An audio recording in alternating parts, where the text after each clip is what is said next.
Coming to the next derivation, that is offset from chord produced method. So this is a diagram.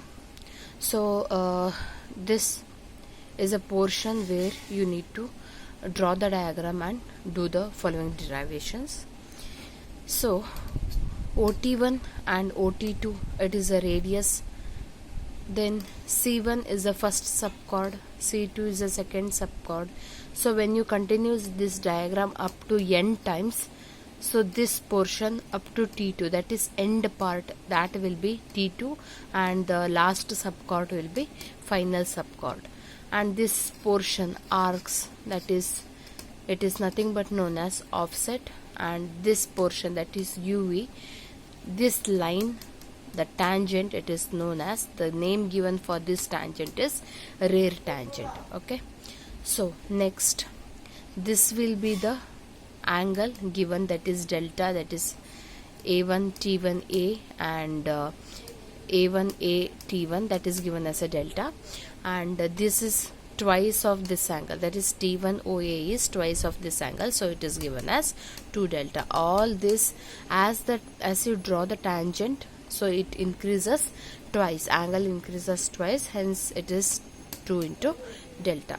So next, this method is very useful for long curve and is generally used on highway curves when theodolite is not available. So when there is a lack of use of instrument, this method will be used, where I have told you UV, that is given as a rear tangent, T1 is nothing but the first point, that is a first tangent point, T2 is a second tangent point, and T1A and T1A1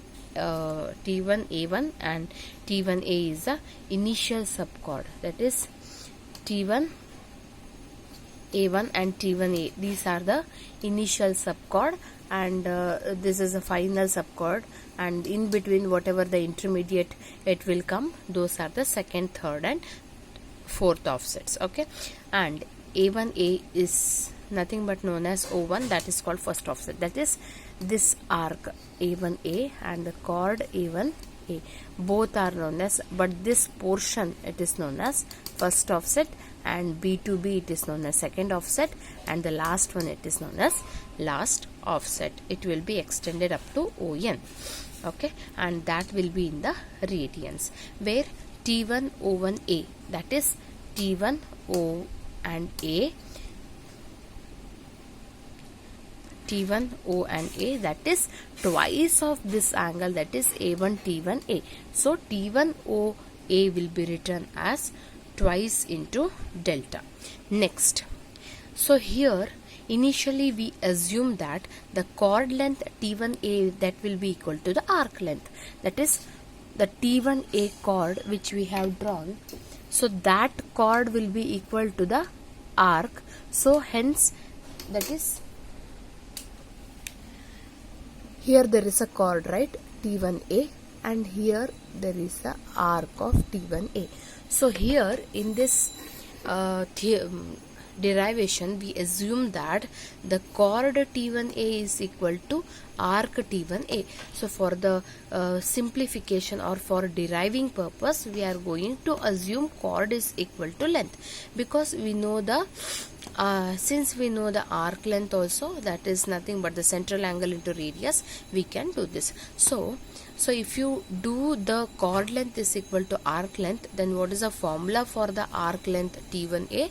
So in general, arc length will be given by central angle multiplied by the radius. In the same way, arc T1A, that is, so T1A1, no, this is the arc, that is T1A arc.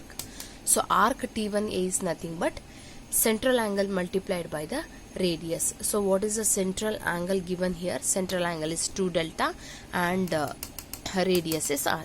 The same thing is written, T1A is equal to 2 delta into r. So finally from this, if we extract delta, we will get T1A divided by 2r. So let us take that as equation 1.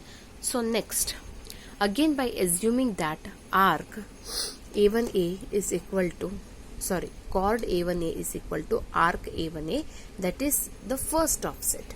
So in the similar way, how you have taken here, that is arc T1A is equal to the chord T1A.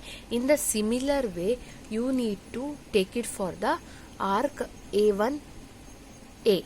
That is here. For the first offset, you should take in the similar manner. Here, how you have taken, in the same manner for the offset also you should take. That is, chord A1A is equal to arc A1A, and in the similar way you are going to write. That is central angle multiplied by the radius. Central angle here is delta and the radius is T1A. Okay, and the radius is T1A. So this is a chord and the arc length. Okay, so in the similar way you need to write it, because the radius is that finally. So you should